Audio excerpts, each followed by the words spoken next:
Vous voyez ce que je veux dire par là? Donc à chaque fois, les algorithmes changent et l'enfant découvre même 1000 façons de faire la même multiplication, de faire la division. Donc c'est beaucoup plus riche. Mais le champ de vision de l'enfant s'élargit parce que l'enfant n'est pas prisonnier d'un algorithme. Il découvre une pléthore d'algorithmes. Et chaque fois qu'il a découvert un algorithme, l'algorithme suivant est un petit peu plus complexe que celui qui est machin. Et c'est une progression. C'est pour ça que même dans les universités, vous savez, je vais vous dire une chose. Hein, je crois qu'il faut comprendre quelque chose. Moi, j'interviens dans des établissements scolaires. Je vais dans certains établissements. Quand j'arrive, je dis on va faire les mathématiques africaines. Les enfants me disent ah, africain, africain. Bon, je m'occupe pas. Je sors les données. Les enfants voient la dimension scientifique des données. J'envoie un enfant au tableau qui résout l'équation. Vous savez ce que les autres enfants lui disent? Ah, toi, tu es vraiment un Africain. Tu voyais l'affaire. Quand il regarde le truc sur le papier, il voit, bon, mais c'est chaud, c'est complexe. Mais quand il voit un de ses camarades qui résout le truc au tableau, il dit, waouh, mais t'es vraiment un Africain. Et donc, comme ça, quand ils vont au tableau, chaque fois qu'ils ont la bonne réponse, les enfants disent, ah, mais t'es vraiment une Africaine. T'es vraiment un Africain. Vous voyez la phrase? Donc, ça tient à quoi, mon très cher? Ça tient au fait que on ment sur l'Afrique. C'est-à-dire que dans tous les domaines, chaque fois qu'on présente la chose africaine, c'est une falsification. Puisque lorsqu'on présente la vraie chose, l'enfant se sent glorifié par son patrimoine africain. Donc qui joue à ce jeu-là? Comment ça se fait qu'en 2022, vous avez des humains qui agissent pour ternir l'humanité d'êtres humains sous une histoire de couleur de peau, alors que personne ne choisit sa peau avant sa naissance? Donc il faut arrêter ça. Alors, professeur Motoundé, mais il y a quand même la dimension politique. On va changer de paradigme, mais je vais il y a cet aspect-là qui est important. Je vais vous dire une chose qu'il faut comprendre. D'accord? Vous avez remarqué un verre d'eau, ça ne va pas loin. Mais quand vous avez des milliards de verres d'eau, ça devient un tsunami. Qui peut résister à un tsunami? Personne. Voilà, c'est tout. Donc il y a des choses qu'il faut régler, non pas avec un verre d'eau, mais avec un tsunami. Le tsunami de la connaissance, rien ne peut l'arrêter. Vous voyez? Par contre, l'ignorance, ce sont des verres d'eau. Tout autant qu'on est dans le stade de l'ignorance, ce sont des verres d'eau. Mais quand on commence à accéder à la connaissance, eh bien, tous ces verres d'eau-là forment un magma d'eau qui devient un tsunami. À partir du moment où le tsunami arrive vers vous, vous allez dire quoi? Qu'est-ce que c'est machin? Mais rien ne peut résister à un tsunami. La chose, c'est qu'il faut impulser une dynamique. C'est-à-dire que lorsque le soleil se lève, il chasse l'obscurité. Il faut faire le soleil se lever dans la conscience des Africains et des panafricains. Parce que quand le soleil va se lever dans la conscience des panafricains, vous voyez, eh bien, vous allez voir que beaucoup de choses vont changer. Vous imaginez que la terre du Cameroun est beaucoup plus fertile que la terre d'Ukraine et la terre de la Russie. Comment ça se fait qu'au Cameroun, on est en train de nous dire des histoires à dormir debout, qu'on attend que des gens qui ont une terre qui fonctionne aux engrais chimiques et compagnie viennent nous apporter des choses que notre terre même... Moi, j'ai fait Yaoundé à Douala. J'ai pas vu même 2 tomates plantées. Hein. Comment vous imaginez que entre Yaoundé et Douala, vous faites des champs, vous donnez à manger à toute l'Afrique? D'accord? Comment ça se fait qu'on en est encore là à acheter des trucs dans des boîtes de conserve et compagnie alors qu'on a une terre qui peut nous fabriquer des choses? Non, c'est-à-dire qu'il faut ramener l'humain à la raison.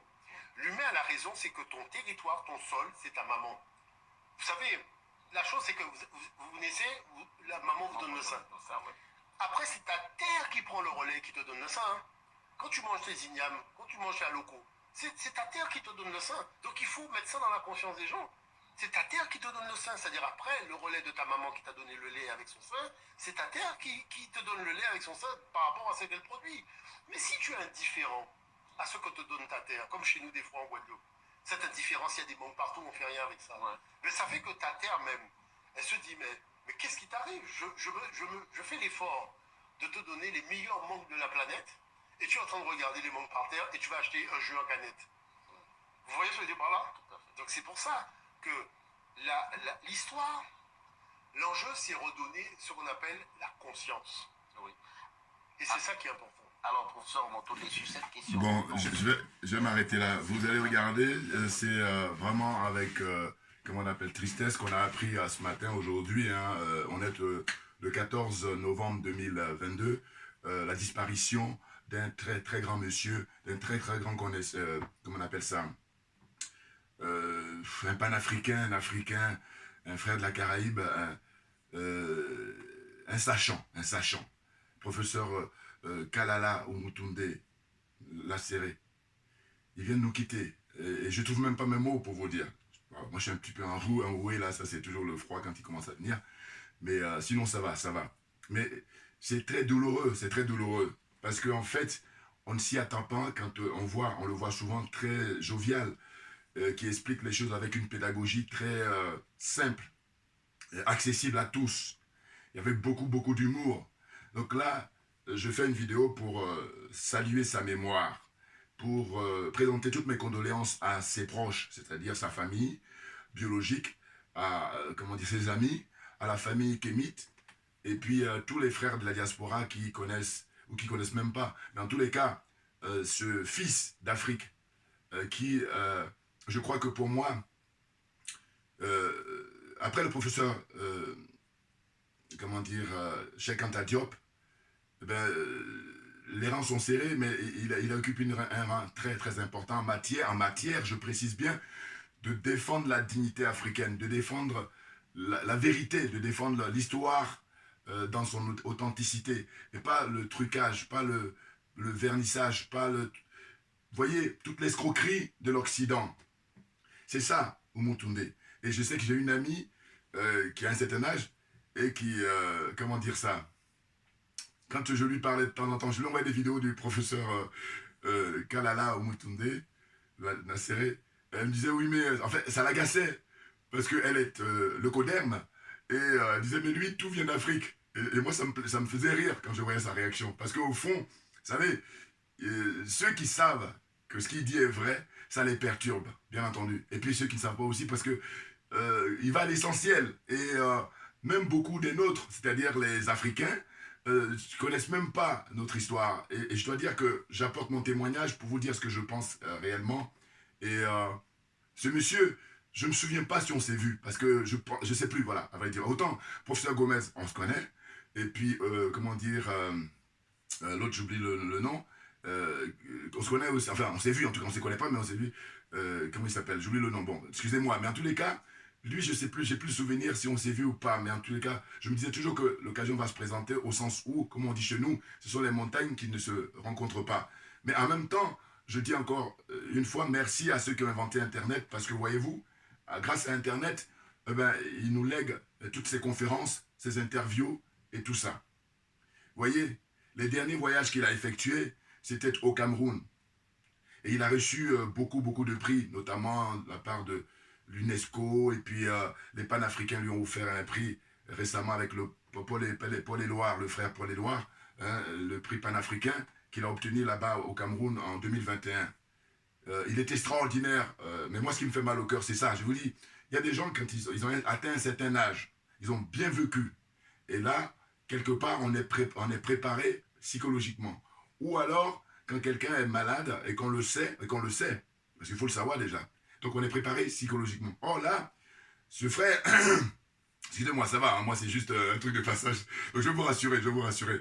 D'ailleurs, j'avais prévu faire une vidéo sur la réincarnation de Thomas Sankara, qui est au Burkina Faso, le jeune capitaine de 34 ans. Parce qu'il a fait un discours vraiment d'homme d'État, et c'est ce que j'avais prévu de faire aujourd'hui, mais là, il y a vraiment c'est l'actualité qui prime, enfin en tout cas l'urgence, c'est vraiment saluer la mémoire du professeur éminent, ce sachant, hein, Kalala Umutunde. Mais vraiment, c'est très touchant parce que il a toujours le sourire, toujours. C'est très rare. Même quand il est en colère, il explique les choses avec humour, avec simplicité. Hein. Pas de gros mots, hein, un vocabulaire accessible pour tous. Et d'ailleurs, c'est un homme de terrain, au point où il allait partout. Je crois que ses centres, il a beaucoup de centres, hein. Il est guadeloupéen. Alors, je cherche son âge, mais j'arrive pas à trouver, mais je pense que on doit être à peu près de la même génération. C'est-à-dire que, ou alors il est un peu plus âgé que moi, de 2-3 ans, ou genre, bon, je suis curieux, mais c'est difficile d'avoir son âge. Bon. Mais en tous les cas, quand je regarde là, une interview de lui où il parle du professeur Cheikh Anta Diop qui était venu en Guadeloupe à l'époque, et que lui, à l'époque, il avait 14-15 ans, donc je me suis dit, bon, tiens, je crois qu'on est... voilà. Ceux qui savent, dites-moi dans votre truc quel est son âge, mais en tout cas, je veux dire qu'il est, aujourd'hui, en 2022, il est parti trop tôt, La seule chose qui nous sauve, c'est qu'il y a beaucoup, beaucoup de vidéos sur lui, sur ses conférences, ça c'est ce qui nous sauve. Mais moi, personnellement, franchement, ça me fait mal au cœur à savoir que ben, c'est quelqu'un qui annonce, par exemple, qu'on est dans l'année du Verseau. Bon, moi, je dois vous dire que je ne connais pas vraiment, mais tout de même, je fais l'effort de l'écouter parce que je me dis c'est une richesse, c'est la connaissance qu'il a. Hein, et il est très rassurant quand on l'écoute parce que il n'y a pas de tension, c'est détendu. C'est incroyable ce monsieur. Voyez-vous? Donc là, c'est vrai que les discussions que nous avons de part et d'autre, bon, il y a les jeunes frères aujourd'hui qui vont dire, voilà, même lui-même, il le disait aussi, hein, que l'Afrique sera puissante, ou en tout cas les Africains seront puissants quand ils vont réaliser hein, leur business, leur propre business, et puis c'est ainsi que les gens vont nous respecter. Ben, excusez-moi, moi je vais mettre un bémol. À vrai dire, c'est ça, comment dire, participation de la discussion intellectuelle. C'est-à-dire que moi, ce que je crois, notre problème véritablement, c'est que les gens, il a déjà dit ça aussi, hein, que ce soit le professeur Gomez, hein, que ce soit le professeur Kalala, que en fait les gens ils nous ont conduits à ne pas nous aimer, voilà, à aimer les autres, c'est ça. Donc le combat, pour moi, essentiel, le combat prioritaire, c'est ça, à vrai dire. Parce que s'il faut faire par ordre de priorité, moi je mets ça en priorité. Vous savez pourquoi? Parce que en réalité, vous savez très bien qu'aujourd'hui, en 2022, au 21e siècle, il y a des Africains qui sont éminemment très riches. Ça existe. Il n'y en a pas beaucoup, mais ça existe. Donc moi, quand c'est comme ça, je dis, bon, dites-moi, quand il se déplace au Cameroun, alors qu'au Cameroun, il y a des gens très riches, combien de gens connaissent les gens qui sont riches au Cameroun, vont faire l'effort de dire, bon écoutez, il faut absolument que vous donnez un peu un chèque à ce frère-là, parce que compte tenu de ses connaissances, on va être tous gagnants. Combien? Hein? Il a beaucoup voyagé hein, à travers le monde. Donc je disais tout à l'heure que ces centres, il y en a en Guadeloupe, il y en a à Haïti, je crois, il y en a au Canada, et puis il y a un quatrième, donc j'oublie. Hein, il a au moins quatre centres comme ça pour défendre, comment on appelle ça, l'histoire africaine, l'histoire du monde noir, hein, qu'il a créé. Et c'est vraiment un homme de terrain, il va dans les écoles, que ce soit les écoles primaires, les écoles secondaires, les écoles supérieures, en fait, l'université et tout ça. Il va pour, comment dire, disperser ou donner comme ça aux plus jeunes sa connaissance. Et la connaissance, c'est l'histoire de l'Afrique. Vous voyez, on a une grosse perte. Vraiment, vraiment. Et c'est terrible, c'est terrible. Moi, ce matin, je me réveille et je regarde comme ça, comme je fais par réflexe sur Internet, et puis paf, j'apprends ça, je vois ça, je dis, mais qu'est-ce que c'est que ça? Et je vous dis, bon, ça c'est plus fort que moi. Je suis toujours, comme je considère que la vie humaine est sacrée, je dis toujours que moi, si j'avais les moyens, c'est qu'on doit systématiquement faire une autopsie sur le corps de chaque personne qui meurt. Je suis désolé. Je vais dire pourquoi. Parce qu'on met de l'argent pour des futilités. Donc, pourquoi j'exige, je souhaite que ça soit le cas? Parce que qu'on sache, quand les gens meurent, pour quelles raisons ils sont morts. Ah oui, moi, je vais vous dire pourquoi. Parce qu'au fond, je ne crois pas que ça soit aussi cher que l'argent qu'on met ailleurs. Hein. J'espère que je me fais comprendre.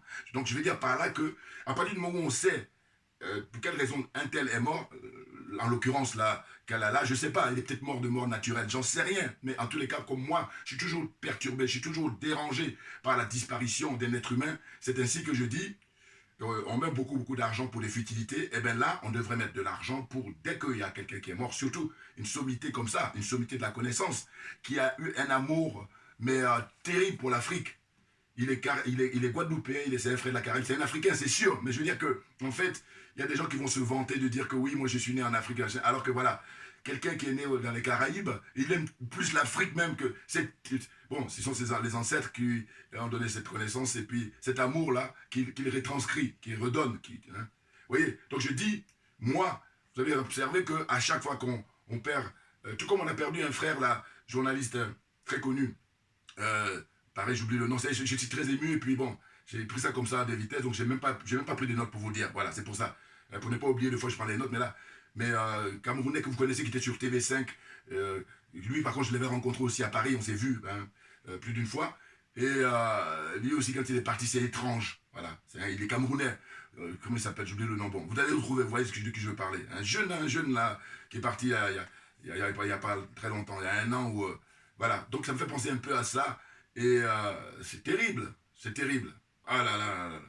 Donc, voilà, c'est ça. Je dis que la priorité pour moi, c'est plutôt qu'on enseigne à l'Africain, qu'on apprenne à l'Africain, ou qu'on réapprenne à l'Africain l'amour, de notre amour entre nous. Voilà, s'aimer en tant qu'Africain, aimer l'Afrique d'abord et aimer l'Africain, donc ton frère africain. Ton frère de la même couleur que toi, l'aimer, mais l'aimer réellement. Or, le constat qu'on fait au XXIe siècle, c'est que il y en a beaucoup qui aiment les autres avant d'aimer le frère, le gars qui a le même teint que lui. Alors que les autres, c'est ce qu'ils font, hein, ce que je suis en train de dire là. Voilà, que quelqu'un me démontre le contraire. Voilà, c'est ça qui me tue, moi, en fait. C'est-à-dire qu'on est en pleine escroquerie permanente, et vous avez écouté ces gens-là dans leurs interviews, des conférences, il le dit constamment, il dit que l'histoire est truquée, évidemment. Et d'ailleurs, moi qui vis en France depuis une quarantaine d'années, 40 ans, très exactement cette année, eh bien, ce qui me choque à chaque fois, c'est que je dis, mais pourquoi ils n'organisent pas comment on appelle ça, justement, Moutoundé, par exemple, on ne le met pas en débat avec les connaisseurs français, là. Pourquoi? Mais parce qu'on est en pleine escroquerie, c'est une évidence. Là, il n'y a pas besoin d'aller faire l'école primaire. C'est du bon sens, et puis quand on a animé pour que la vérité, la manifestation de la vérité, que la vérité triomphe, et bien quand on a animé que ça, on souhaite ça. Or, quand on n'est pas dans ce cadre-là, quand on est dans la manipulation, et bien on fait tout pour qu'il n'y ait pas ces débats-là. Hein? Avec les professeurs Gomez, avec toutes les connaissances africaines, qu'il y ait des confrontations. Hein? Et puis maintenant que je dis, c'est le téléspectateur ou comment dire, l'auditeur de radio qui va apprécier. Voilà, c'est lui qui va juger. Mais encore faut-il qu'on organise ces débats-là, discussion, argument contre argument. Mais jamais ils font ça, ou c'est très très rare. Ah, ils évitent au maximum. Hein, les soi-disant spécialistes de l'Afrique, l'euroderme là. Mais à quel moment hein, on a les confrontations avec les professeurs Gomez, bon, il vient de disparaître le pauvre Kalala, professeur Kalala ou Moutoundé. Voilà. Mais à quel moment et qu'il y ait des confrontations comme ça? Or, ça, c'est pour faire triompher la vérité. Mais ils n'ont jamais voulu. Vous voyez, donc c'est ainsi qu'on a pris note. Et quand je dis souvent, on n'a plus le temps parce qu'on a suffisamment de recul. Très clairement. Vous voyez, j'espère que mon message, j'espère me faire comprendre. Ça, c'est beaucoup plus important que le reste. Oui, c'est-à-dire que je dis, notre priorité, c'est au jour le jour, au quotidien, notre prochain, l'Africain noir, le négro, il faut qu'on l'aime. Parce que moi, j'aime profondément le négro, bien entendu. Mais ça ne veut pas dire que j'aime pas les autres. Mais ce qui se passe, c'est que quand on regarde l'histoire, quel est le peuple qui est le plus comment dire, humilié quotidiennement? Dites-moi, quotidiennement, c'est-à-dire depuis des siècles jusqu'à aujourd'hui, quel est le peuple? Mais bien entendu, c'est le peuple noir. Donc il n'y a pas de débat, il n'y a pas de débat. On est dans une situation où, compte tenu de l'aliénation, compte tenu du complexe, le complexe, et compte tenu de la corruption mais généralisée, moralement d'abord et matériellement, tout le monde est perturbé, en tout cas un très très grand nombre. C'est ça qui pose problème.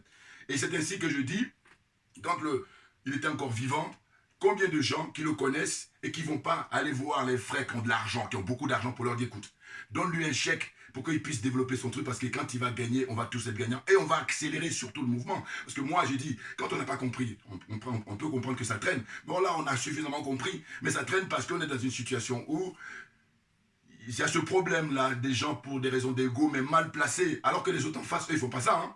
Parce que eux, ils ont la notion de la priorité. C'est-à-dire qu'ils peuvent avoir des divergences qui sont tout à fait naturelles, mais quand il s'agit de défendre leur peau, c'est-à-dire que ce soit les Indiens, les Pakistanais, que ce soit les Chinois, que ce soit les Européens, voilà, on fait bloc. Or, nous les Noirs, nous les négros, notre problème c'est qu'on ne fait pas bloc dès lors qu'il s'agit d'aller à l'essentiel.